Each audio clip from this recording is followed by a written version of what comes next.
கிறிஸ்து இயேசுவுக்குள் மிகவும் அன்பாய் அழைக்கப்பட்ட நம்முடைய அன்புக்குரிய சகோதரர்களே, நம்முடைய பிதாவாய் தேவனாலும் நம்முடைய கர்த்தராகிய இயேசு கிறிஸ்துவினாலும் நமக்கு கிருபையும் சமாதானம் உண்டாக அன்பின் வாழ்த்துக்களோடு இந்த மாலைவெளியிலே ஆவிக்குரிய வாழ்க்கைக்கு பிரயோஜனமாக இன்றைக்குரிய பாடத்தின் தலைப்பு சகோதரன் அன்பு சகோதரர் சொன்ன வண்ணமாக மனாசே என்ற தலைப்பின் கீழே நம்ம சற்று நேரம் இந்த ஒரு வார்த்தை நிமித்தமாக வேத வசனத்தை தியானிக்கலாம். இந்த நாளிலும் இந்த ஒரு வேத வசனத்தை தியானிக்கும்படியாக அருள் செய்த நம்முடைய பிதாவாய் தேவனுக்கு நம்முடைய ஆண்டவராகிய இயேசு கிறிஸ்துவின் மூலமாக துதிகளையும் நன்றிகளையும் எடுத்துக்கொள்கிறோம். இந்த ஒரு பாடம் எப்படின்னா, ஒரு கதாபாத்திரம் தான். அந்த கதாபாத்திரத்தின் நிமித்தமாக நம்மளுக்கு என்ன ஒரு பாடம் அப்படிங்கிறத நம்ம பார்க்கலாம். இந்த மனாசே அப்படிங்கிற பேர் வர காரணம் என்ன?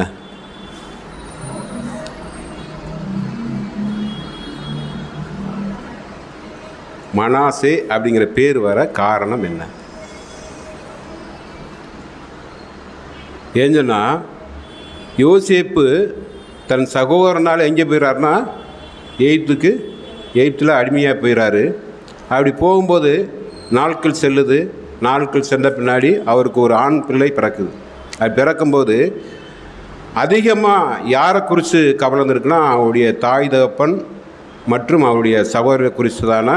இன்னும் சொல்லப்போனால் அவருடைய சொந்தங்கள், இனஜன பந்துக்கள், அவளை சார்ந்த எல்லாத்தையும் என்ன செய்கிறான்னா, அந்த ஒரு நினைப்பு அவர் வாழ்க்கையில் எப்போதுமா அனிதினமாக அந்த சிந்தை வந்துக்கிட்டே இருந்திருக்கு. அப்போ இதே நிமித்தமாக அவருக்கு முதல்ல ஒரு குழந்தை பிறக்குது. என்ன குழந்தைன்னா அது மனாசே. அப்போ அந்த மனாசே குறித்து என்ன ஒரு வேதவசனம் சொல்லுதுன்னா, யாத்திராகமம் 41ஆம் அதிகாரம் 51வது வசனத்தை படிங்க.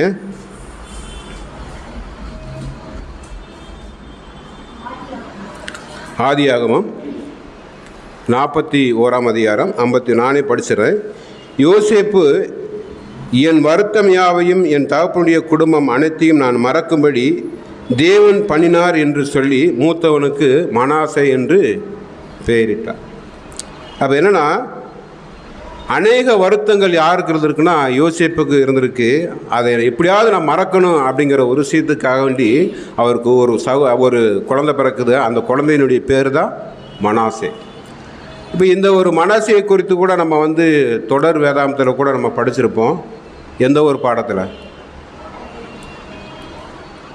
கிறிஸ்துவின் சபை. அப்போ இந்த கிறிஸ்துவின் சபையாகிறதுக்கு 12 விதமான பேர் இருக்குது. அந்த 12 விதமான பேருக்கும் ஆவிக்குரிய அர்த்தத்தை நம்ம கண்டுபிடிச்சோம். இந்த 12 குணலட்சணம் யாருக்குலாம் இருக்கோ அவங்க தான் யாராக மாற முடியும்னா கிறிஸ்துவனுடைய சரீர அங்கங்களாக மாற முடியும். அப்போ இந்த மனாசே அப்படிங்கிறதுக்கு அர்த்தம் என்ன?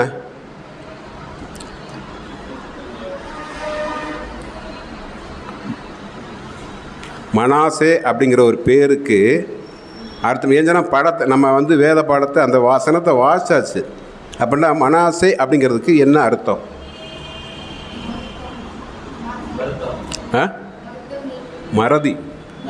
மறத்தல். அப்போ மறக்கக்கூடிய விஷயம் என்ன விஷயம்னா, அவருக்கு இருந்த கவலை எல்லாமே யாரை பார்த்தா மறந்து போகும்? முதல் குழந்தைய மனாசையை பார்த்தா என்ன செஞ்சதுன்னா மறந்து போகும். அப்படி மறக்கக்கூடிய ஒரு விஷயத்தை யார் கொடுத்தான்னு நினைக்கிறாருன்னா, என்னுடைய பிதா எனக்கு இந்த குழந்தையின் மூலமாக என்னுடைய வருத்தத்தையெல்லாம் என்ன செய்யணும் மறக்க வச்சுட்டார் அப்படிங்கிற ஒரு அடிப்படையில் நம்ம இந்த ஒரு பாடத்தை தொடங்கலாம். அப்போ இந்த மனாசே குறித்து நம்ம என்ன செய்யணும், இன்றைக்கி ஒரு பாடத்தை நம்ம எடுக்க போகிறதில்ல. எப்படி இந்த ஒரு மனாசே குறித்து நம்ம எடுக்க போகிறதில்ல. மனாசேங்கிற பேர் எப்போ வந்துச்சு, எதன் நிமித்தமாக வந்துச்சுங்கிற ஒரு காரணத்தை தான் நம்ம பார்த்துருக்கோம் இல்லையா? அப்போ இந்த மனாசே அப்படிங்கிறதுக்கு பேரர்த்தம் மறதி அல்லது மறத்தல் அப்படிங்கிறத நம்ம மனசில் வச்சுக்கலாம். அப்போ இந்த மாதிரி போகும்போது பழைய ஏற்பாட்டு காலத்தில் இன்னொரு நபருக்கும் மனாசே அப்படிங்கிற ஒரு பேர் இருக்குது. யாருக்கு?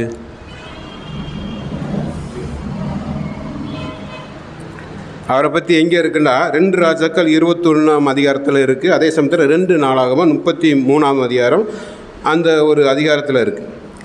அப்போ இந்த மனாசே யாருன்னா, எசேக்கியா ராஜா இருக்கார் இல்லையா, அவருடைய பையன்தான் யாருன்னா இந்த மனாசே.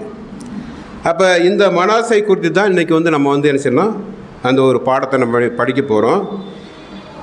இந்த மனாசை கூட எப்போ பிறந்தார் அப்படிங்கிறது கூட நம்ம வந்து பார்க்கலாம். எப்போ பிறந்தாருன்னா, எசேக்கியா ராஜா ஒரு நோய்வாய்ப்பட்டிருக்கும் போது ஏசியா தீர்க்கதரிசி வந்து என்ன சொல்கிறாரு, நீ வீட்டினுடைய காரியங்களாக நீங்கள் என்ன செய்யுங்க, ஒழுங்குபடுத்திங்க, நீங்கள் வந்து என்ன செய்ய போகிறீங்க, மறிக்க போகிறீங்க அப்படின்னு சொல்லும்போது இந்த எசேக்கியா ராஜா என்ன செய்கிறாருன்னா, தேவனிடத்தில் போய் என்ன செய்கிறாருன்னா மன்றாடுறாரு, எனக்கு இன்னும் ஆயுசு நாட்களை கூட்டி கொடுங்க அப்படின்ட்டு. யார் இடத்துல மன்றாடுனா, தேவனிடத்தில் மன்றாடுகிறாரு. அப்படி மன்றாடும் போது திரும்பி உடனே வந்து ஏசியா தீர்க்கதரிசி என்ன சொல்கிறாரு, இன்னும் உனக்கு 15 வருஷம் தேவன் ஆயுசு நாட்களை நீட்டி கொடுத்துருக்காரு. அந்த ஒரு காலகட்டத்தில் தான் யார் பிறக்கிறாருன்னா, இந்த மனாசே பிறக்கிறார். ஆனால் எசேக்கியா ராஜா குறித்து நம்ம பார்க்கும்போது, எசேக்கியா எப்படியாப்பட்ட ராஜா?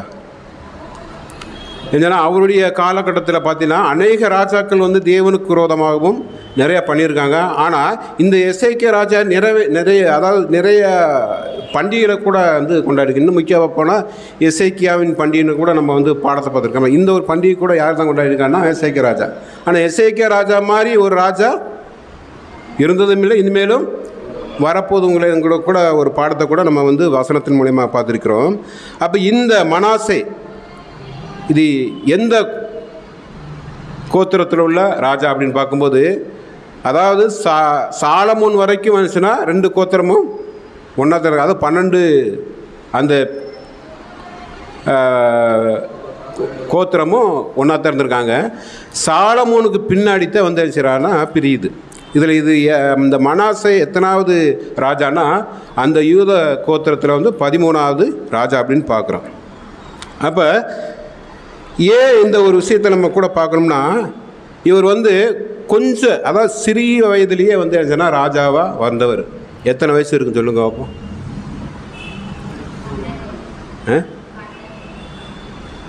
12 வயசு. 12 வயசில் ராஜாவை போட்டால் எப்படி இருக்கும்? அது மாத்திரமில்ல, 55 வருஷம் அந்த கோத்திரத்தை வந்து என்ன செய்கிறாருன்னா இந்த ராஜா ஆண்டிருக்காரு. ஆனால் என்ன ஒரு மிகப்பெரிய ஒரு வித்தியாசம்னா, எசேக்கியா ராஜா மாதிரி இல்லை. அப்போ இதில் என்ன நம்ம பார்க்குறோம்னா, இந்த எசேக்கியா ராஜாவுடைய மகன் மனாசேயை பற்றி நம்ம வேத வாக்கில் என்ன சொல்லுதுன்னு பார்க்கும்போது, 2 ராஜாக்கள் 21ஆம் அதிகாரம் 1ஆவது வசனத்தை படிங்க. 2 ராஜாக்கள் 21ஆம் அதிகாரம் 1ஆம் வசனம் முதல். மனாசே ராஜாவாகிய போது 12 வயதாய் இருந்து 55 வருஷம் எருசலேமில் அரசாண்டார். அவன் தாயின் பேர் எப்சிபாள். கர்த்தர் இஸ்ரவேல் போதும் 21 வரை. அப்போ இங்கே பார்த்தீங்கன்னா மனாசே ராஜாவாக இருக்கிற போது 12 வயது, 55 வருஷம் எருசலேமில் அரசாண்டான். அப்போ இன்னொன்று தேவன் வந்து என்ன செய்யறான்னா ஒரு சுட்டி கேட்டுறார். என்ன சுட்டி கேட்டுறான்னா, அவன் தாயின் பெயர் என்னென்னா எப்சிபாள். ஏன் இங்கே தாயின் பெயரை குறிப்பிட்டு கொடுக்குறாரு?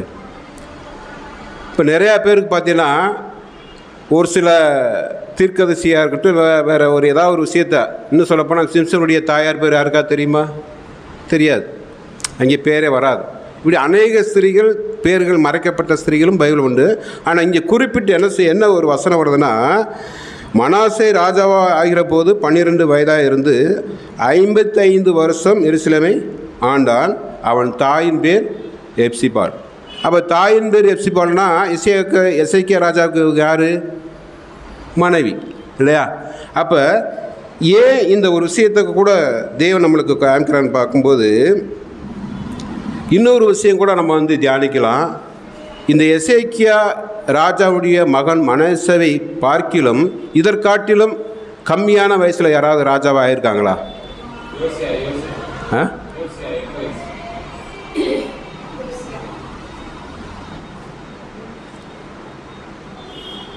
யோசியாவா?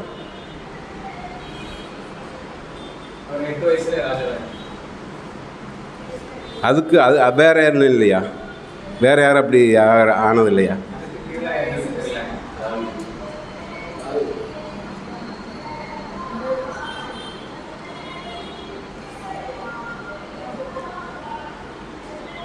இன்னொரு வசனம் கூட படிங்க. 2 ராஜாக்கள் 11ஆம் அதிகாரம் 21ஆம் வசனம். 2 ராஜாக்கள்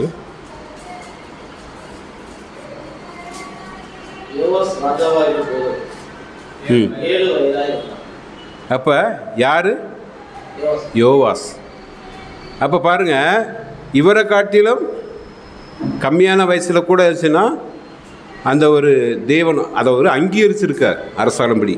அப்போ இதை காட்டிலும் கம்மியான வயசுலேயும் பைபிளில் இருக்குங்கிறத கூட நம்ம தெரிஞ்சுக்கலாம். அப்போ ஏன் இந்த மனாசேயை குறித்து பார்க்கும்போது அவங்க அப்பா எப்படியாப்பட்டவர்னா தேவனுக்கு செம்மையானதை செய்யான்னு பார்க்குறான். ஆனால் அதை அப்படியே ஆப்போசிட்டு மனாசே எப்படி இருந்தாருன்னு பார்க்கும்போது தொடர்ந்து வாசிங்க.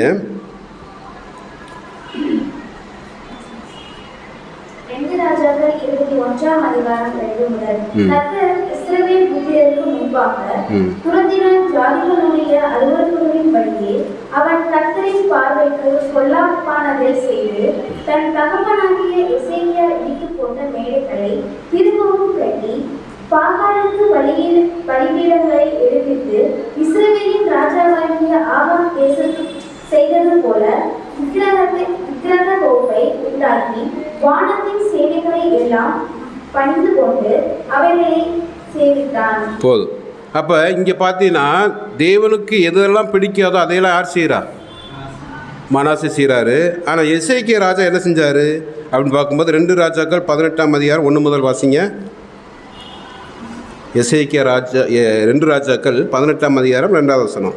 2 ராஜாக்கள் 18ஆம் அதிகாரம் 2 முதல். அவன் ராஜாவாகிற போது 25 வயதாய் இருந்து எருசலேமிலே 29 வருஷம் அரசாண்டான். சகரியாவின் குமாரனாகிய அவன் தாயின் பேர் ஆவி. அவன் தன் தகப்பனாகிய தாவீது செய்தபடியெல்லாம் கர்த்தரின் பார்வைக்கு செம்மையானதை செய்தான். அவன் மேடைகளை அகற்றி சிலைகளை தகர்த்து விக்கிரக தோப்புகளை வெட்டி மோசே பண்ணியிருந்த வெண்கல சர்ப்பத்தை உடைத்து போட்டான். அந்நாட்கள் மட்டும் இஸ்ரவேல் புத்திரர் அதற்கு தூபம் காட்டி வந்தார்கள். அதற்கு நிகுஸ்தான் என்று பெயரிட்டார். போதும். அப்போ இங்கே எசேக்கியா எதெல்லாம் செஞ்சாரோ அப்படியே ஆப்போசிட் யார் பண்ணுறா? அவருடைய மகன் மனாசே பண்ணுறான்னு பார்க்குறோம். அப்போ எசேக்கியா ராஜா என்னென்ன பண்ணியிருக்கான்னு பார்க்கும்போது அவர் மேடைகளை ஏற்றி சிலைகளை தகர்த்து விக்கிரத்தோப்புகளை வெட்டி மோசே பண்ணியிருந்த வெண்கல சர்ப்பத்தை உடைத்து போட்டான். அந்நாட்கள் மட்டும் இஸ்ரவேல் புத்திரர் அதற்கு தூபம் காட்டி வந்தார்கள். அதற்கு பேர் நிகுஸ்தான் என்று பெயர் உண்டு. அப்போ தேவனுக்கு பிரியமானதை செஞ்ச யாருன்னா எசேக்கியா ராஜா, அதுக்கு ஆப்போசிட்டாக செஞ்ச யாருன்னா மனாசேன்னு பார்க்குறோம். அப்போ இந்த மனாசே யாருக்கு பிரியமாக செய்யலை? தேவனுக்கு பிரியமாக செய்யலைன்னு பார்க்குறோம். அதே சமயத்தில் பாருங்கள், அவர் செய்கிறதுக்கு எந்த ஒரு தடையுமே இல்லை. யார் செய்கிறதுக்கு? மனாசே செய்கிற அந்த அருவருப்புகளை செய்கிறதுக்கு எந்த ஒரு தடையுமே இல்லை. இப்போ பாருங்கள், எசேக்கியா ராஜா தேவனுக்கு உகந்த ராஜா. ஆனால் இவருக்கு எப்படி இந்த ஒரு தவறான எண்ணங்கள் வந்திருக்கும்? ஏன்னா எந்த வகையிலும் எசேக்கியா ராஜா இந்த ஒரு காரியத்தை செய்வதற்கோ அல்லது தூண்டுவதற்கோ காரணமாக இருந்திருக்க முடியாது. அப்போ எது நிமித்தமாக இந்த மனாசே இந்த ஒரு காரியத்தை செஞ்சிருப்பார்?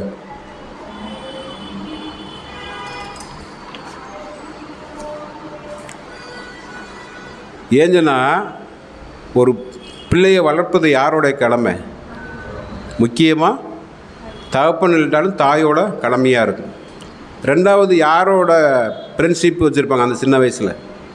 தன்னோட ஃப்ரெண்ட்ஷிப்பு இல்லையா? அப்போ அந்த பழக்க வழக்கம் எப்படி வந்திருக்கும்னா அந்த ஃப்ரெண்ட்ஷிப் என்ன செய்வாங்களோ அதை கேட்டிருக்கணும். இன்னும் முக்கியமாக அந்த தாய் என்ன சொல்லியிருக்கோ அதை செஞ்சுருக்கணும். ஒருவேளை அந்த மாதிரி செய்யும்போது தாய் என்ன பண்ணியிருக்கலாம்? ஒரு தண்டிச்சிருக்கலாம். ஏன்னா அவருக்கு வயசு என்னது? 12.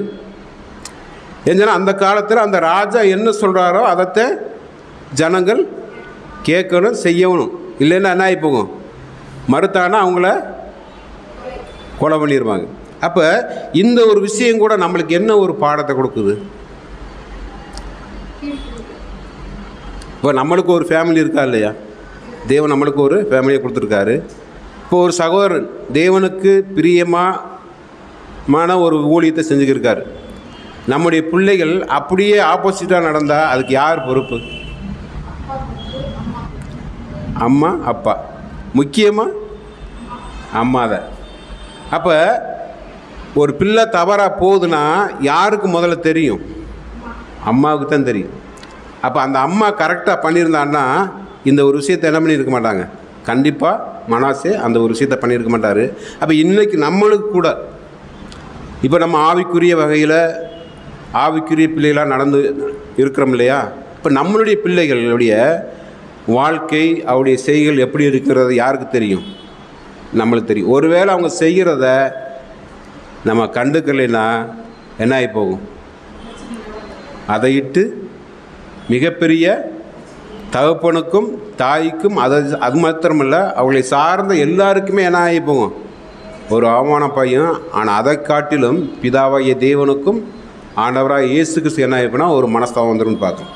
அப்போ இது கூட நம்ம எதன் அடிப்படையில் நம்ம பார்க்குறோம்னா, பழைய ஏற்பாட்டில் ஒவ்வொரு காரியத்தையும் நம்ம பார்க்கும்போது ஒவ்வொன்றுக்குமே ஒவ்வொரு கதாபாத்திரம் இருக்குது. இப்போ பார்த்தீங்கன்னா விசுவாசம் அப்படிங்கும்போது யாரை நம்ம காமிக்கிறோம்? ஆபிரகாம். நீதிமான் அப்படின்னு பார்க்கும்போது யாரை காமிக்கலாம்? நிறைய பேர் இருக்காங்க. முக்கியமாக நோவா. கீழ்ப்படிதல் ஆண்டவராக இயேசு. நான் பழைய ஏற்பாட்டை சொல்கிறேன். ஈசாக். வைராக்கியம். அப்போ நம்மளுக்கு எப்பெல்லாம் விசுவாசம் குறையுதோ, நம்ம எப்பெல்லாம் நீதிமான் வாழ்க்கையை விட்டு தவறுறோமோ, நம்ம எப்பெல்லாம் கீழ்ப்படியாமல் போகிறோமோ, இவங்க எல்லாமே ஒரு அருமையான பாடமாக எச்சரிப்பும் இருக்குது, அதே சமயத்தில் ஆலோசனையும் இருக்குன்னு பார்க்குறோம். அப்போ நம்ம எப்பெல்லாம் தேவனுடைய சித்தத்தின்படி அவருடைய திட்டத்தின்படி வழி விலகி போகிறோமோ, அல்லது விசுவாச குறையோ அல்லது கீழ்ப்படுதல் கம்மியாகவோ அல்லது மனத்தாழ்மையில் கம்மியாகவோ இருந்தோம்னா, இந்த மாதிரி நம்ம ஒரு கேரக்டர் நம்ம எடுத்து பார்க்கும்போது நம்மளுக்கு வந்துச்சுன்னா ஆலோசனையும் கிடைக்கும், அதே சமயத்தில் ஒரு எச்சரிப்பும் கிடைக்குன்னு பார்க்குறோம். அப்போ அதைத்தான் நம்ம பார்க்கும்போது எபிரேயர் 12ஆம் அதிகாரம் 1ஆம் வசனத்தை படிங்க. எபிரேயர் 12:1.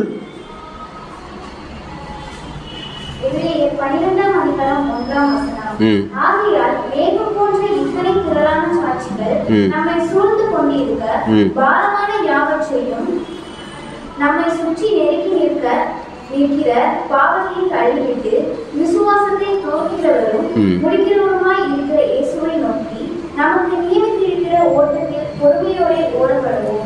அப்ப நம்ம யாரை நோக்கி ஓடணும்? இன்றைக்கு ஆண்டவராக இயேசு கிறிஸ்துவை பற்றி நம்ம படித்தோம்னா இந்த அத்தனை விஷயம் அடங்கிரும். நீதிமானாக இருக்கிறது, அல்லது கீழ்ப்படிதல், அல்லது பக்தி வைராக்கியம், விசுவாசம், இது ஒட்டு மொத்தத்தையும் யாரில் பார்க்கலாம்னா நம்முடைய ஆண்டவராக இயேசு கிறிஸ்துடைய வாழ்க்கை வரலாறு, அவருடைய பேசின வார்த்தை எல்லாமே பார்க்குறேன்னா இந்த இயேசு கிறிஸ்துவை மட்டும் நம்ம பார்த்தாவே நம்ம எந்த வகையில் ஓடலாம், ஆவிக்குரிய வகையில் ஓடலான்னு பார்க்குறோம். அப்போ இப்படிலாம் ஓடுறதுக்கு தடையாக இருக்கிறது என்னவாக இருக்கும்? ஒருவேளை நம்ம ஓடிக்கி இருக்கும்போது தடையாக இருந்துச்சுன்னா நம்ம என்ன சொல்லலாம்?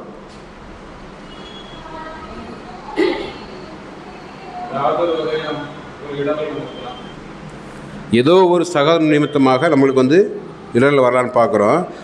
அதான் நம்ம சங்கீதத்தில் கூட பார்க்கும்போது சங்கீதம் 50:20 வாசிங்க. சங்கீதம் 50ஆம் சங்கீதம் 20ஆம் வசனம்.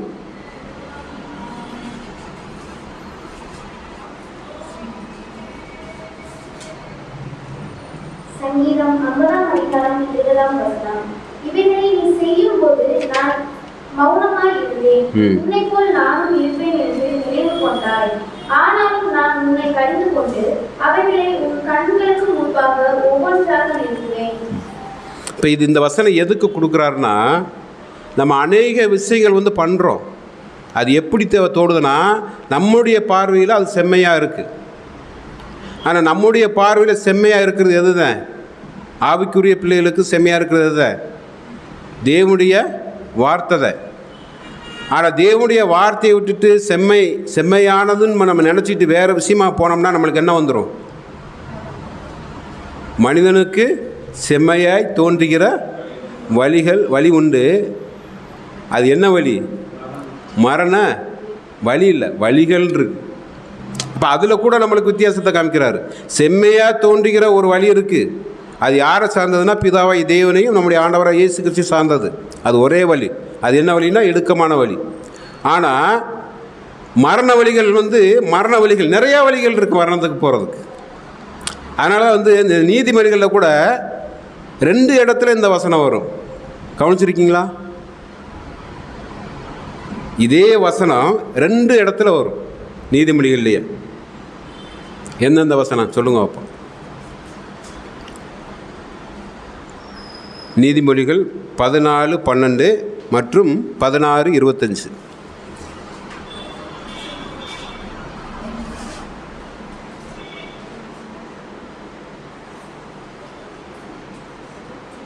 படிங்க. நீதிமொழிகள் 14ஆம் அதிகாரம் 12ஆம் வசனம். மனுஷனுக்கு செம்மையாய் தோன்றுகிற வழி உண்டு, அதன் முடிவு மரண வழிகள். 16:20 ரெண்டுமே சேம் தான். அப்போ தேவன் ஒரு விஷயத்தை வந்து ஏன் அந்த மாதிரி கொடுக்குறாருன்னா, மனிதனுக்கு தோன்றுகிற வழி இருக்குது, அது செம்மையாக இருக்குது. அது என்ன வழினா, தேவனையும் கிறிஸ்துவை பற்றின வழி, அந்த வழி. ஆனால் மரணத்துக்கு போகிற வழிகள் எப்படி இருக்குன்னா, வழிகள் நிறையா இருக்குது, எப்படி போனாலும் போய்க்கிடலாம். அப்போ தேவனையும் கிறிஸ்துவை நம்ம பற்றினோம்னா செம்மையான வழின்னா ஒரே வழி தான். ஆனால் நம்மளுக்கு அது செம்மையாக தோன்றாமல் நம்ம இஷ்டத்துக்கு இந்த மனாசை மாதிரி போனோம்னா நம்மளுக்கு என்ன ஆகி போகும்? அது மரண வழிக்கு கொண்டு போயிருந்து பார்க்குறோம். அப்போ இப்படி நம்ம உள்ளத்தில் நம்ம வந்து எதையுமே நம்ம வந்து இறைச்சிறோன்னா, பேசும்போதும் சரி, ஒரு மகிழ்ச்சியான விஷயத்தை நம்ம வந்து யார்கிட்டையும் பேசுவோம்? எல்லாத்துட்டையும் பேசுவோமா? கண்டிப்பாக பேச மாட்டோம். நம்மளை சார்ந்து யார் இருக்காங்களோ, நம்மளுக்கு யார் இணக்கமாக இருக்காங்களோ அவங்கள்ட்ட தான் பேசுவோம். அப்படி பேசும்போது எப்படி இருக்கும்? நம்மளுக்கு விரோதமாக இருக்கிறவங்கள போய் பேசினா எப்படி இருக்கும்? கண்டிப்பாக அது எந்த விதத்தில் என்ன செய்யாது? சந்தோஷத்தை கொடுக்காது. ஒருவேளை நம்ம வந்து நம்ம நீங்கி பழகிறவர்களுக்கு, நம்மளை விசுவாசிக்கிறவர்களுக்கு, நம்மளோட கூட விசுவாச பட்டியலில் ஓடுறவங்களுக்கு நம்ம பேசுகிற விதம் எப்படி இருக்கும்னா, இந்த மனசே பண்ணுற காரியமாக தான் இருக்குன்னு பார்க்குறோம். அது எந்த விதத்தில் யாரையும் என்ன செய்ய முடியாது? புரோஜனப்படுத்த முடியாது. அப்போ நம்ம யார் மாதிரி இருக்கணும்னா, எசேக்கியா ராஜா மாதிரி இருக்கணும். யார் மாதிரி இருந்துடக்கூடாது? மனாசே மாதிரி இருந்துடக்கூடாது. அப்போ ஒரு நல்ல மனிதன்கிட்ட பேசும்போது நம்மளுக்கு தெரியும், ஒரு நல்ல மனிதனுக்கும் நல்ல எண்ணம் இல்லாத மனுஷனுக்கு வித்தியாசம் தெரியுமா தெரியாதா? கண்டிப்பாக தெரியும். இப்போ நம்ம பழகிறோம் இல்லையா? இப்போ ஒரு சகோதரன் எப்போ பார்த்தாலும் ஒரு குடும்பத்தை பற்றியே பேசிக்கிறான்னு பார்த்தா நம்மளுக்கு என்ன தோணும்? என்ன தோணும்? எப்போ பார்த்தாலும். ஆனால் அதே சமயத்தில் ஆவிக்குரிய வார்த்தையில் நம்ம பேசும்போது எப்படி இருக்கும்? நம்மளுக்கு ஒரு சந்தோஷம், அல்லது ஒரு விஷயத்தை நம்ம வந்து தவறாக பண்ணாலுமே அது திருத்துவதற்கு எதுவாக இருக்கும். அதே சமயத்தில் அந்த விஷயத்தை நம்ம கரெக்டாக பண்ணும்போது, அந்த விஷயத்தை சொல்லும்போது நம்மளுக்கு என்ன செய்யும்? ஒரு மகிழ்ச்சியை கொடுக்கும் இல்லையா? அப்போ இந்த மாதிரி மகிழ்ச்சியை கொடுக்கக்கூடிய ஒரு விஷயம் கூட நம்ம புதிய ஏற்பாட்டில் கூட ஒரு வசனம் இருக்குது. 2 சகோதரிகள் பேசிக்கிடுவாங்க. அப்போ அந்த உள்ளத்தினுடைய எண்ணங்கள் நிமித்தமாக எலிசபெத்துடைய அந்த வயிற்றில் இருக்கிற அந்த குழந்தை கூட என்ன செய்யும்? துள்ளும். அப்போ அதுபோல தான் நம்ம பேசிக்கிற விஷயம் தேவனுக்கு பிரியமாக நமக்கு ஒரு ஆவிக்குரிய வகையில் கொண்டு போகிற ஒரு காரியமாக இருந்தால் நம்முடைய புது சிருஷ்டி கூட எப்படி தான் இருக்கும்? ஒரு துள்ளக்கூடிய விஷயமாக இருக்குன்னு பார்க்குறோம். அப்போ இன்னும் நம்ம பார்க்கும்போது,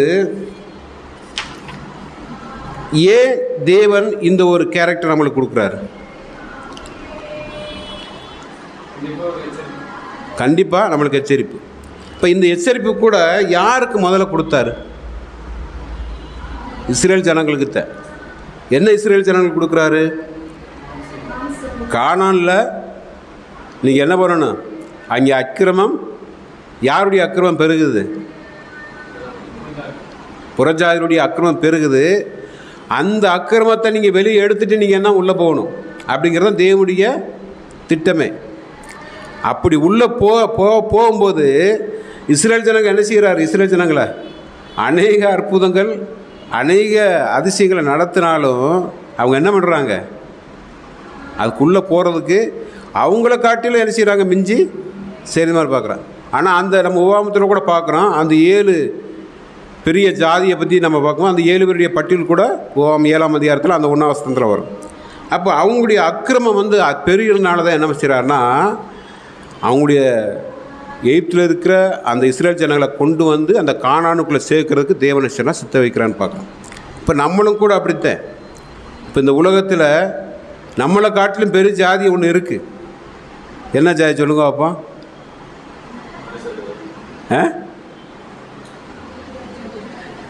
நம்ம யார்? சிறுமந்தை.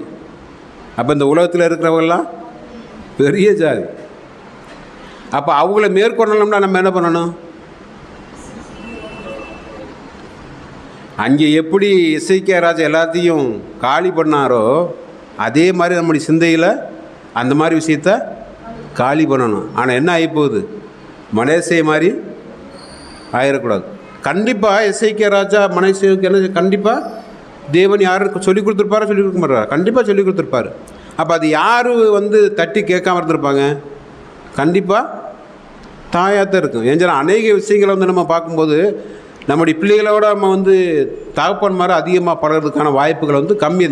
இந்த ஒரு காலகட்டத்தில் கூட அப்படித்தான். அந்த காலகட்டத்திலேயே என்ன செய்யணும்? ராஜா கண்டிப்பாக தன் வீட்டில் அதிகமாக என்ன செய்ய முடியாது. அப்போ அந்த பொறுப்புக்கெல்லாம் யாருக்கு தான் இருக்குன்னா அந்த தாய்க்கு தான் இருக்குது. அப்போ இன்றைக்கு கூட நம்ம கூட ராஜாக்களாக அழைக்கப்பட்டிருக்கிறோம். நம்முடைய வாழ்க்கையோட யார் மாதிரி இருக்கணும்? எசேக்கியா ராஜா மாதிரி இருக்கணும். பாருங்கள், அந்த வசனத்தை கூட படிங்க. 2 ராஜாக்கள் 21ஆம் அதிகாரம் 11ஆம் வசனத்தை படிங்க.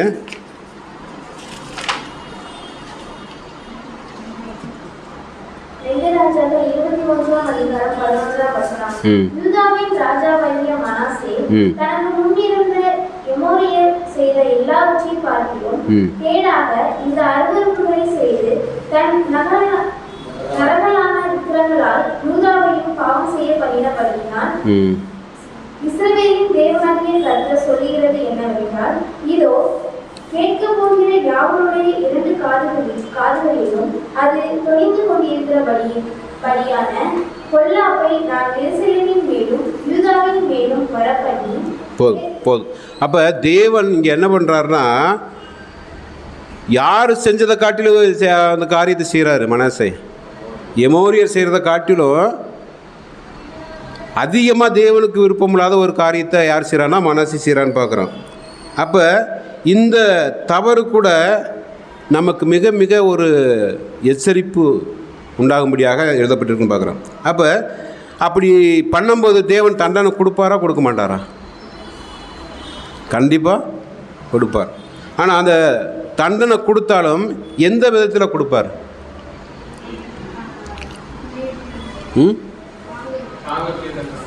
தாங்கக்கூடிய அதே சமயத்தில் அன்பு நிமித்தமாக. ஏன்னா தேவன் சொல்கிறார், நீங்கள் பாவம் செய்யத்தக்கதாக நான் தண்டனை கொடுக்க ஆரம்பிச்சிட்டேன்னா நீங்கள் என்ன பண்ண முடியாது, தாங்க முடியாது, சோர்ந்து போய்னு சொல்கிறார். அப்போ இந்த மனாசே நிமித்தமாக கூட தேவன் என்ன செய்கிறான்னா அவரை கண்டிக்கணும். ஆனால் என்ன செஞ்சிடக்கூடாது, அவர் தாங்கிறது மாதிரி கண்டிப்பாக. அதுதான் அவன் சொல்கிறாரு. அப்போ இந்த தேவனுடைய அன்பு எப்படி இருக்குன்னா கண்டித்து உணர்த்தக்கூடிய அன்பாக இருக்குன்னு பார்க்குறோம். அப்போ தொடர்ந்து வாசிங்க. 2 ராஜாக்கள் 21ஆம் அதிகாரம் 10 முதல் 15 வரையும் தொடர்ந்து வாசிங்க. 2 ராஜாக்கள் 21ஆம் அதிகாரம் 10 முதல். ஆகையால் கர்த்தர் தீர்க்கதரிசிகளாகிய தம்முடைய ஊழியக்காரரை கொண்டு உரைத்து, யூதாவின் ராஜாவாகிய மனாசே தனக்கு முன்னிருந்த எமோரியர் செய்த எல்லாவற்றையும் பார்க்கிறோம் கேடாக இந்த அருவருப்புகளை செய்து தன் நரகலான விக்கிரகங்களை எல்லாம் யூதாவையும் பாவம் செய்ய பண்ணினபடியினால் இஸ்ரவேலின் தேவனாகிய கர்த்தர் சொல்லுகிறது என்னவென்றால், இதோ கேட்க போகிற யாவருடைய 2 காதுகளிலும் அது தொனித்து கொண்டிருக்கிறபடியான பொல்லாப்பை. போதும். அப்போ இங்கே என்ன பண்ணுறாருன்னா மனாசேக்கு ஒரு முக்கியமான விஷயத்தை செய்கிறார் தேவன். என்ன செய்கிறாருன்னா, ஆகையால் கர்த்தர் தீர்க்கதரிசிகளாகிய தம்முடைய ஊழியக்காரரை கொண்டு உரைத்தது. அப்போ மனாசே இவ்வளவு அருவருப்பான காரியத்தை செஞ்சாலும் தேவன் நினைக்கிறாரு, அவருடைய ஊழியக்காரர்களை கொண்டு தேவன் வார்த்தையில் உரைக்கிறார். என்ன எப்படி உரைக்கிறார்னா, யூதாவின் ராஜாவாய் மனாசே தனக்கு முன்னிருந்த எமோரியர் செய்த எல்லாவற்றையும் பிறகு கேடான இந்த அருவருப்புகளை செய்து நரகலான விக்கிரகங்களாலும் யூதாவை பாவம் செய்தவர். அவர் மட்டும் பாவம் செய்யலை, தன்னுடைய ஜனங்களையும் பாவம் செய்ய வைக்கிறார். இப்போ நம்ம மட்டும் பாவம் செஞ்சால் கூட பிரச்சனை இல்லை, நம்மளை செய்யவும் வைக்கிறாங்க. அப்போ பாருங்கள், இன்றைக்கு கூட நம்ம அநேக விஷயங்கள் வந்து கற்றுக்கணும். தேவனுடைய தெய்வீக திட்டம் எல்லாமே நம்மளுக்கு தெரியும். ஒரு வேளை நம்ம வந்து என்ன இது நல்லது அப்படின்ட்டு ஒரு காரியத்தை செய்யும்போது அது யாருக்காவது பிரயோஜனமாக இருக்கா இல்லைன்னா நம்ம என்ன கண்டிப்பாக அதை கண்டித்து உணர்த்தணும். ஏன்னா நல்லது மாதிரி தோணும், இது எல்லாமே வந்து தேவனுக்கு நல்லது மாதிரி தோணும். அப்படி தோணுகிற விஷயம் அவருக்கு அந்த சொல்லுகிற ஒரு நபருக்கு எப்படி தோணும், இது தேவனுக்கு செய்கிற ஊழியம் தான் அப்படின்னு தோணும். அதுக்கு நம்ம சப்போர்ட் பண்ணிட்டோம்னா என்ன ஆகி போகும் எல்லாத்தையும். ஆனால் அப்படி ஒரு அந்த பரிசுத்த ஆவினால் நம்ம வந்து கண்டிப்பாக நம்ம வந்து செய்யலாம், அதை கண்டுபிடிச்சிடலாம். அவங்க பேசுகிறது தேவனுக்கு விருப்பமான காரியத்தை பேசுகிறாங்களா, தேவனுக்கு விருப்பம் இல்லாத ஒரு காரியத்தை தேவனுக்கு அருவருப்பானதை பேசுகிறான்னு கண்டுபிடிச்சிடலாம். அப்படி கண்டுபிடிக்கும் போது அதுக்கு நம்ம சப்போர்ட் பண்ணிட்டோம்னா யார் மாதிரி ஆயிடுவோம், மனாசை மாதிரி ஆயிரும்னு பார்க்குறோம். அதனால தான் அவர் சொல்கிறாரு, 2 ராஜாக்கள் 21ஆம் அதிகாரம் 13 படிங்க. 2 ராஜாக்கள் 21ஆம் அதிகாரம் 15ஆம் வசனம். எருசலேமின் மேல் சமாரியாவின் மற்ற நூலையும் ஆகாப் வீட்டின் தூக்கு நூலையும் பிடிப்பேன். ஒருவன் ஒரு தாளத்தை துடைத்து பின்பு அதை கவிழ் துவைக்கிறது போல எருசலேமை துடைத்து விடுவேன். அதை கவிழ்த்து துவைக்கிறது போல எருசலேமை துடைத்து போடுவேன். அவர்கள் தங்கள் பிதாக்கள் எகிப்திலிருந்து புறப்பட்ட நாள் முதற்கொண்டு இந்நாள் வரைக்கும் என் பார்வைக்கு பொல்லாப்பானதை செய்து எனக்கு கோபமூட்டினபடியினால் என் சுதந்திரத்தில் மீதியானதை கைவிட்டு அவர்கள் பயங்கரின் கையில் அவர்களை ஒப்பு கொடுப்பேன். தங்கள் பயங்கர் எல்லாரும் கொள்ளையும் சூறையுமாய் போவார்கள் என்றார் அப்படின்னு சொல்லி பார்க்குறோம். அப்போ தேவனுடைய திட்டத்தில் இந்த மாதிரி போயிட்டா நம்மளுக்கு கூட என்ன செய்யணும், கண்டிப்பாக தண்டனை இருக்குது. சரி, இப்போ நம்மளுடைய ஆவிக்குரிய வகையில் வந்துடுவோம். இப்போ இந்த மாதிரி ஒரு காரியத்தை ஒரு சகோதரர் செஞ்சுக்கிருக்காரு, தேவனுக்கு விருப்பமில்லாத காரியத்தை, எல்லாத்தையுமே விருப்பமில்லாத காரியத்தை செஞ்சுக்கிருக்காரு. நம்ம என்ன பண்ணலாம்? அந்த சகோதரனை சொல்லணும். அவர் யார் சொல்லுமே கேட்கல, இது செய்கிறதா கரெக்டுன்னு செஞ்சுக்கிருக்காரு, என்ன செய்யலாம்? விட்டுறணுமா? தேவனத்தில் ஒப்படைக்கணும். அதுக்காக அவரை வந்து நம்ம வந்து அவதூறாக பேசி அல்லது வந்து நீ சபைக்கே வேணான்னு சொல்லலாமா? சொல்லலாம். அப்போ கண்டிப்பாக சொல்லக்கூடாது. ஏன்னா அப்படி ஒரு வேளை நம்மளுக்கு தோன்ற மாதிரி தேவனுக்கு தோணியிருந்தால் என்ன ஆகி போகும்? எனக்கு விரோதமாக நீ பண்ணுற, எனக்கு பிடிக்கல அப்படின்னா அவர் என்ன பண்ணிடுவார்? கண்டிப்பாக எடுத்துப்பார். ஏன் வந்து அந்த ஒரு காரியத்தை நம்மளுக்கு இன்றைக்கி கொடுக்குறார் அப்படின்னா, இந்த மாதிரியும் இருப்பாங்க. எதில்? ஆவிக்குரிய வகையில் இருக்கிற சகோதரர் கூட இந்த மாதிரி இருப்பாங்க. அது எதுக்குன்னா நம்ம வந்து பக்தி விருத்தியில் வளர்வதற்கு. மூத்த சகோதரர் கூட சொல்லுவாங்க, என்ன சொல்லுவாங்கன்னா, ஒரு கொல்லிக்கட்டை நம்மளை சுட வருதுன்னா அந்த கொல்லிக்கட்டை என்ன செஞ்சிடக்கூடாது, தூக்கி போட்டுறக்கூடாது. அந்த கொல்லிக்கட்டை நம்மளுக்கு கடைசி வரைக்கும் தேவை. அதனால தான் அப்போஸ்தலர் பவுல் கூட சொல்லும்போது என்ன சொல்கிறார், எனக்கு ஒரு முள் கொடுக்கப்பட்டு இருக்கிறது. அப்போ அந்த முள் கண்டிப்பாக தேவை. நம்ம செய்கிற ஒவ்வொரு விஷயத்தையும் நம்ம வந்து சுட்டி காட்டும் போது நம்மளுக்கு முள் மாதிரி குத்தும். அது எதுக்குன்னா ஆவிக்குரிய வகையில் வளர்ந்துருக்கு. அப்போ இந்த மாதிரி கூட யாருக்கு கொடுக்க போகிறாருன்னா மனுஷை கொடுக்க. இன்னும் ஒரு வசனத்தை கூட போடுங்க. 2 நாளாகமும் 33ஆம் அதிகாரம் 10வது வசனத்தை படிங்க. 2 நாளாகமும் 33ஆம் அதிகாரம் 10ஆம் வசனம். கர்த்தர் மனாசேயோடு அவருடைய ஜனத்தோடு பேசின போதிலும் அவர்கள் கவனிக்காதே போனார்கள். போதும். அப்போ கர்த்தர் மனாசேயோடும் அவருடைய ஜனத்தோடும் பேசின போதிலும் அவர் என்ன பண்ணலை? கவனியாதே போகிறார்கள். அப்போ நம்ம கூட அநேக சத்தியங்களை படித்தும் கூட ஒரு சகோதரன் தெய்வ வசனத்தை எடுத்து உணர்த்தும் போது அவங்க என்ன பண்ணிடுவாங்களாம்? கவனிக்காமல் கூட போயிடுவாங்க. அப்படியாப்பட்ட சகோதரர்களை கூட நம்ம என்ன பண்ணிடக்கூடாது? வேண்டாம், அது வெறுப்பாக நம்ம வந்து என்ன தான் பார்த்துக்கூடாது. ஏன்னா தேவன் அதை வந்து என்ன செய்கிறாரு? கண்டிப்பாக அனுமதிக்கிறேன் பார்க்குறேன். தொடர்ந்து வாசிங்க. 2 ராஜாக்கள் 21ஆம் அதிகாரம் 16வது வசனம். 2 ராஜாக்கள் 21ஆம் அதிகாரம் 16வது வசனம். 2 ராஜாக்கள் 21ஆம் அதிகாரம் 16ஆம் வசனம். கர்த்தரின் பார்வைக்கு பொல்லாப்பானதை செய்யும்படியாக மனாசே யூதாவை பாவம் செய்ய பண்ணின அந்த பாவமும் தவிர அவன் எருசலேமை 4 மூலை வரையும் இரத்த பலிகளை குற்றங்களால் நிரப்பத்தக்கதாய் குற்றமில்லாத இரத்தத்தையும் மிகுதியாக சிந்தினார். பாருங்க, இது மிகப்பெரிய ஒரு என்ன செய்யறா, தேவனுக்கு ஒரு இன்னும் சொல்லப்போனால் தேவனுக்கு பிடிக்காத விஷயம் என்ன செய்யறான்னா, குற்றமில்லாத இரத்தத்தையும் மிகுதியாய் சிந்தினார். அப்போ இந்த குற்றமில்லாத இரத்தம் யாராக இருக்கும்? தேவனுடைய ஜனங்கள். இன்னும் சொல்லப்போனால் அந்த தீர்க்க தரிசனம் உரைத்தாங்க இல்லையா, ஏன்னா அவர் யார்? ராஜா. ஆப்போசிட்டாக பேசினா வேணாய் போகும், கோபம் வந்துடும். அது நிமித்தமாக என்ன, 4 மூலை 4 திசையில் யாரெல்லாம் சொல்கிறாங்களோ அத்தனை பேர் என்ன பண்ணியிருக்காரு? க்ளோஸ் பண்ணியிருக்காருன்னு பார்க்குறோம். அப்போ இது கூட நம்முடைய வாழ்க்கைக்கு இதை எப்படி எடுத்துக்கலாம்? இப்போ ஒரு உண்மையாக ஓடுற ஒரு சகோதரன் தவறான ஓடுற சகோதரனை கண்டிச்சா அவங்கள நகைச்சாலோ அல்லது அவங்கள கேலி பண்ணாலோ அதுக்கு எதுக்கு சமானம்? எதுக்கு சமானம்? கொலை பண்ணுறதுக்கு சமானம் பார்க்குறோம். அதனால் நம்ம சங்கீதம் 1 கூட படிக்கும்போது என்ன படிக்கிறோம்? துன்மார்க்குடைய ஆலோசனையில் நடவாமலும் பாவியுடைய வழியில் இல்லாமலும் பரியாசக்காரன் உட்கார இடத்தில் உட்காராமலும். அப்போ தேவனுடைய வசனத்தை கேட்காம பரியாசம் பண்ணிட்டாவே அது யாரை கொலை பண்ணுறது மாதிரினா, தேவனுடைய பிள்ளைகளை கொலை பண்ணுறது மாதிரி. ஒருவேளை அந்த வார்த்தையை கேட்டு மனம் திரும்பிட்டான்னா இவருக்கும் லாபம், அந்த கேட்டு உணர்ந்த பிள்ளைகளுக்கும் லாபமாக இருக்குன்னு பார்க்குறேன். அப்போ இவர் என்ன பண்ணியிருக்காருன்னா, எல்லாத்தையுமே பாவம் செய்ய வச்சுருக்காரு. அவர் செஞ்சது மாத்திரமில்லை, எல்லாத்தையுமே இதுதான் கரெக்டு, இதுதான் செம்மையான வழி அப்படின்னு சொல்லிட்டு பண்ண வச்சுருக்காருன்னு பார்க்குறோம். அப்போ கர்த்தர் வந்துடுச்சுன்னா தேவன் மனசோடு பேசுகிறாரு. யார் மூலியமா? அப்படி தீர்க்கதரிசனமாக பேசுகிறாரு. அப்படி பேசி என்ன செய்கிறாருன்னா, ஆகையார் கர்த்தர் அசிரியா ராஜா சேனாதிபதி அவரின் மேல் வரப்பண்ணி அவர் மனாசையை முட்செடியில் பிடித்து 2 வெண்கல சங்கிலியினால் அவனை கட்டி பாபிலோனுக்கு கொண்டு போனார். யார் சொல்லியும் கேட்கல. அப்போ தேவனே என்ன செய்கிறாரு? அனுமதிக்கிறார். ஏன் அனுமதிக்கிறார்கள் என்ன சொன்னா, தேவனுக்கு பிடிக்காத ஒரு விஷயத்தை பண்ணுறாரு. அவர் பண்ணுறது மாத்திரமல்ல, எல்லாரையும் பண்ண வைக்கிறாரு. அதே சமயத்தில் யாரெல்லாம் நீங்கள் போகிறது தப்புன்னு சொல்கிறாங்களோ அத்தனை பேரும் என்ன பண்ணுறாரு? கொலை பண்ணுறாருன்னு பார்க்குறோம்.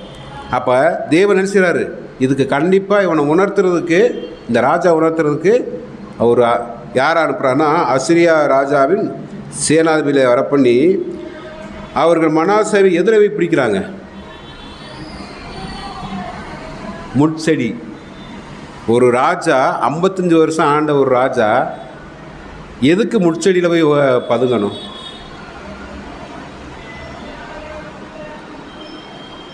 புரியுதுல்ல வசனம்? ஒரு ராஜா எதிர்த்து சண்டை போட்டிருக்கலாம்ல.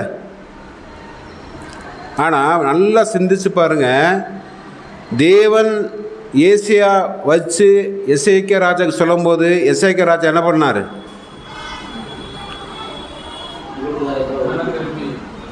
தேவனிடத்தில் ஜெபம் பண்ணார். ஆனால் அவங்க அப்படியே பாருங்கள், மனசு என்ன பண்ணுறாருன்னா பயந்து முட்செடிக்கில் போய் என்ன செய்கிறாருன்னா பதுங்குறார். அப்படி பதுங்கும்போது இவர் உண்டாக்கிற தெய்வத்தை முறையேற்றிருப்பாரா? முறையேற்றிருக்க மாட்டாரா? கண்டிப்பாக முறையிட்டிருப்பாருன்னு பார்க்குறோம். அதனால தான் அந்த வசனம் கூட நம்ம படிக்கும்போது 2 நாளாகும் 33:12 இப்படி அவன் நெருக்கப்படுகையில் நான் தேவனாய கர்த்தரை நோக்கி கெஞ்சி தன் பிதாக்களின் தேவனுக்கு முன்பாக மிகவும் தன்னை தாழ்த்தினான். எப்போ? அடிவாங்கின பின்னாடி இல்லையா? அதாவது அவர் செய்கிறது வரைக்கும் எந்த ஒரு தடங்களுமே இல்லை. எல்லாத்தையும் செஞ்சுருக்காரு, எல்லாத்தையும் பாவம் செய்ய வச்சுருக்காரு. யாரெல்லாம் ஆப்போசிட் பண்ணுறாங்களோ அத்தனை பேரையும் என்ன செஞ்சுருக்காரு? கொலை பண்ணி ரத்தத்தை செஞ்சுருக்காரு. ஆனால் இப்படி ஒரு அசிரியா சேனாதிபதி அனுப்பி அவரை பிடிக்கும் போது தான் என்ன ஒரு ஃபீலிங் வருது? நல்லா நெருக்கப்படும் போது தான் நல்லா சிந்திச்சு பாருங்கள். இதே ஒரு விஷயந்தான் யாருக்கு வந்துச்சு? இஸ்ரேல் ஜனங்களுக்கு. கொஞ்ச நாள் வரைக்கும் அவங்க யாரையுமே என்ன செய்யல, தேவன் பிதாவை தேவன் அவங்க என்ன செய்யல மைண்டில் கூட நினைக்கல. அவங்க எப்போல்லாம் நெருக்கப்படுறாங்களோ அப்போ தான் வந்து அவங்களுடைய பெருமூச்சு யாருக்கு கேட்குது? பிதாவைய தேவனுக்கு கேட்குது. அதே மாதிரி இங்கே என்ன பண்ணுறான்னா, இப்படி அவன் நெருக்கப்படுகையில் தேவனாகிய கர்த்தரை நோக்கி கெஞ்சி தன் பிதாக்களின் தேவனுக்கு முன்பாக என்ன பண்ணிட்டாரா? மிகவும் தன்னை தாழ்த்தினான். ஒருவேளை அன்புக்குரிய சகோதரர், இந்த மாதிரி நம்ம சபையில் யாருக்குமே பிடிக்காத ஒரு விஷயத்தை ஒரு சகோதரர் செஞ்சுக்கிட்டு இருக்கும்போது நம்ம என்ன பண்ணிடக்கூடாது? அவங்கள புறந்தள்ளிடக்கூடாது. ஏன் புறந்தள்ளக்கூடாதுன்னா, அவங்க நிமித்தமாக நம்ம வந்து தாழ்த்துறதுக்கு ஒரு பாடம்.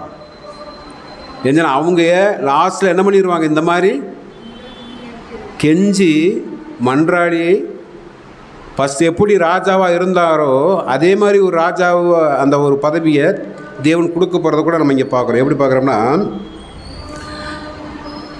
13வது வசனம், அவர் நோக்கி அவன் விண்ணப்பம் பண்ணி கொண்டிருக்கும்போது அவர் அவன் கெஞ்சுதலுக்கு இறங்கி அவன் ஜெபத்தை கேட்டு அவனை திரும்ப எருசலேமில் உள்ள தன்னுடைய ராஜ்யத்திற்கு வரப்பண்ணினார். கர்த்தரே தேவன் என்று அப்பொழுது மனாசே அறிந்தான். அப்போ தகப்பன் சொல்லும்போது என்ன ஆகலை தெரியல. ஆனால் அதை மிஞ்சி என்ன செய்கிறார்னா எல்லாத்தையும், ஏன்னா அவருக்கு எந்த விதமான தடையுமே இல்லை. இப்போ இங்கேயும் பாருங்கள், ஒரு சகோதரன் நம்ம அவதூறாக பேசுறதுக்கு தடை இருக்கா? இல்லை. குற்றம் சொல்கிறதுக்கு தடை இருக்கா? இல்லை. அப்போ இந்த மாதிரி நம்ம தடை இல்லை அப்படிங்கிறதுக்காக நம்ம என்ன பண்ணிடக்கூடாது? பேசக்கூடாது. ஒருவேளை அப்படி பேசுகிற சகோதரராக இருந்தாலும் நம்ம என்ன பண்ணிடக்கூடாது? அவங்கள புறந்தள்ளக்கூடாது. ஒருவேளை லாஸ்ட்டில் அவங்க கூட இந்த மனாசே மாதிரி என்ன செய்யணும், தன்னை தாழ்த்திட்டா அவர் கெஞ்சி கேட்கும்போது தேவன் என்ன செய்கிறான்னா, தேவனுடைய குணமே நம்மளுக்கு தெரியும். அவர் இரக்கமும் மன உருக்கமும் நீடிய சாந்தமுள்ள தேவன். அப்படிப்பட்ட தேவன் எல்லாத்தையும் வந்து என்ன செய்கிறான்னா ராஜாக்களாக ஆக்குவதுதான் தேவனுடைய சித்தம். அப்படி அந்த தேவனுடைய சித்தத்தை அவர் என்ன செய்கிறான்னா மனசில் வச்சுருக்காரு. என்னுடைய பிள்ளைகள் எப்போ இருந்தாலும் எங்கேயும் என்ன செஞ்சிடக்கூடாது, என்னை விட்டு போயிடக்கூடாது அப்படிங்கிற ஒரு காரியத்தை கூட பார்க்குறோம். அப்போ இந்த ஒரு பாடம் கூட நம்மளுக்கு என்ன ஒரு விஷயத்தை சொல்லுதுன்னா, அன்னைக்கு யார் மட்டும்தான் ப்ரேயர் பண்ணுறா? மனசே மட்டும்தான் ப்ரேயர் பண்ணுறார். வேறு யார் என்ன செய்யலை? பரிந்து பேசுகிறதுக்கு ஆள் இல்லை. ஆனால் இன்றைக்கு நம்ம ஒரு செவம் பண்ணோம்னா, ஒரு தவறு பண்ணோம்னா நம்மளுக்காக யார் பரிந்து பேசுகிறா? நம்முடைய ஆண்டவராகிய இயேசு கிறிஸ்து. அந்த வசனத்தை கூட படிங்க. 1 யோவான் 2ஆம் அதிகாரம் 1ஆவது வசனம். 1 யோவான் 2ஆம் அதிகாரம் 1ஆம் வசனம். என் பிள்ளைகளே, நீங்கள் பாவம் செய்யாதபடிக்கு இவைகளை உங்களுக்கு எழுதுகிறேன். ஒருவன் பாவம் செய்வானானால் நீதிபரனாய் இருக்கிற இயேசு கிறிஸ்து நமக்காக பிதாவினிடத்தில் பரிந்து பேசுகிறவராய் இருக்கிறார். போதும். அப்போ அன்புக்குரிய சகோதரர்களே, அன்றைக்கு மனசுக்காக பரிந்து பேசுறதுக்கு யாரும் இல்லை, ஆண்டவராக இயேசு கிறிஸ்து இல்லை. பாருங்க, இந்த ஒரு மிகப்பெரிய பாக்கியம் கிருபை யாருக்கு தான் இருக்குது? கடைசி காலத்தில் இருக்கிற நமக்கு. அப்போ இந்த ஒரு பாடம் கூட நம்மளுக்கு எந்த ஒரு விஷயத்தை சொல்லுதுன்னா, ஒருவேளை சபையில் இருக்கிற சகோதர சகோதரிகளோ தேவனுக்கு விருப்பமில்லாத ஒரு காரியத்தை செஞ்சால் அந்த காரியத்தை செய்யும்போது நம்ம என்ன செஞ்சிடக்கூடாது? அவங்களுக்காக ஜெபிக்கணுமே ஒழிய அவங்கள என்ன பண்ணிடக்கூடாது? புறம்பே தள்ளுறதுக்கோ அவதூறாக பேசுகிறதுக்கோ. ஏஞ்சுனா தேவன் அவர்களை வந்து தேர்ந்தெடுக்கிறார். ஏஞ்சுனா ஃபஸ்ட்டே வந்து மனசை யார்? ராஜா தான். இப்போ நம்ம எந்த ஒரு அழைப்புக்குள்ள வந்திருக்கோம்? நம்மளையும் ராஜாக்களாக ஆசாரியர்களாக நம்மளை தேவன் என்ன செய்கிறான்னா கூட்டி வந்திருக்காரு. அப்போ ராஜாங்கிற ஒரு பதவியை நம்மளுக்கு கொடுக்கறதுக்கு தேவன் சித்தம் வச்சுருக்கிறார். ஒருவேளை அந்த பதவியில் நம்ம ஓடிக்கிருக்கும் அதுக்காக பிரயாசம் எடுக்கும்போது ஒருவேளை தவறிட்டோம்னா அல்லது தேவனுக்கு புகுந்த காரியத்தை நம்ம செய்யலைன்னா நம்ம என்ன பண்ணணும்னா, ஒருவேளை உணர்த்தப்படும் போது நம்மளால் நெருக்க வரும்போது நம்ம என்ன பண்ணணும்? தெய்வத்தில் அந்த ஒரு காரியத்தை கேட்டு என்ன செய்யணும்னா, 2 விஷயம் பார்க்குறோம். ஒன்று கெஞ்சுறாரு, ஒன்று மனம் தாழ்த்துறாரு. அதனால தான் நம்ம வந்து ஓசியாவில் கூட பார்க்குறோம். என்ன பார்க்குறோம்? ஓசியாவா மல்கியாவில் மல்லியால் பார்க்குறேன்னா நீ எதை விரும்பலை, எல்லா நிதியும் நம்மளுக்கு சொல்லி கொடுத்தாரு. அப்போ என்னத்தை தான் கேட்குறாரு? மனத்தாழ்மையை நடப்பதா இல்லாமல் வேறு என்னத்தை உன்னிடத்தில் கேட்க. அப்போ தேவனுடைய பிள்ளைகள் எந்த ஒரு காரியமாக இருந்தாலும் நம்ம எப்படி இருக்கணும்னா மனத்தாழ்மை தான் முக்கியம். அதனால தான் நம்ம பார்க்குறோம், யாரை நோக்கித்தான் நம்ம போகணும்? இயேசு கிறிஸ்துவை நோக்கித்தான் நம்ம செல்லணும். அப்போ இயேசு கிறிஸ்துடைய குணலட்சணம் கூட என்ன? நான் சாந்தமும் மனத்தாழ்மையாக இருக்கிறேன். அப்போ இந்த மனத்தாழ்மை இருந்தால்தான் யார் செஞ்ச மாதிரி செய்ய முடியும்? எசேக்கியா ராஜா செஞ்சது மாதிரி செய்ய முடியும். மனத்தாழ்மை இல்லாமல் மேட்டுமை ஆயிடுச்சுன்னா நான் சொல்கிறதான் தேவன், நான் செய்கிறத உண்மையான வழி அப்படிங்கிற அந்த தாட்டு நம்மளுக்குள்ளே வந்துடும். அப்படி ஒரு தாட்டு என்ன செஞ்சிடக்கூடாது, எந்த விதத்தில் நம்மளுக்கு வரக்கூடாது. அப்போ இன்றைக்கு கூட நம்மளுக்கு என்ன ஒரு பாடம் இருக்குன்னா, எந்த விதத்திலும் இந்த ஒரு அழைப்புகளை நம்ம வந்துடுச்சுன்னா பின்னடைஞ்சு போயிடக்கூடாது. ஒருவேளை ஒரு சகோதரன் அப்படி போயிட்டாலும் நம்ம என்ன பண்ணணும்னா அவங்கள ஆறுதல் படுத்தி என்ன செய்யணும்? தேவனுடைய வசனத்தின் நிமித்தமாக அவங்கள ஆறுதல் படுத்த முடியாது. நம்முடைய வாயின் வார்த்தையில் வச்சு நான் சொல்கிறது கரெக்டாக இருக்கும் அப்படின்னு சொல்லி நம்ம சொல்லிட்டோம்னா என்ன ஆகிப்போம்? நம்மளும் விழுந்துருவோம், அவரும் விழுந்துருவார். அப்போ தேவனுடைய தெய்வ திட்டமே எந்த ஒரு அழைப்புக்குள்ளே வந்தாலும் அந்த அழைப்புக்குள்ளே நம்ம என்ன செய்கிறோம்? எந்த விதத்திலும் தேவனை செய்கிற புறம்பே தள்ளுவதில்லை. அப்போ எவ்வளோ ஒரு இதாக இருந்தாலும் நம்மளை தேவனை செய்யணும்னா வழி நடத்துகிற அந்த நிச்சயத்தோடு நம்ம வந்துச்சுன்னா இந்த ஒரு பாடத்தை நம்ம கூட முடிக்கலாம். அப்போ இந்த ஒரு பாடம் கூட நம்மளுக்கு என்ன ஒரு விஷயம், ஒன்று மனம் திரும்புதல், ரெண்டாவது மனத்தாழ்மை. இந்த 2 விஷயம் இருந்தாவே நம்ம என்ன பண்ணலாம்?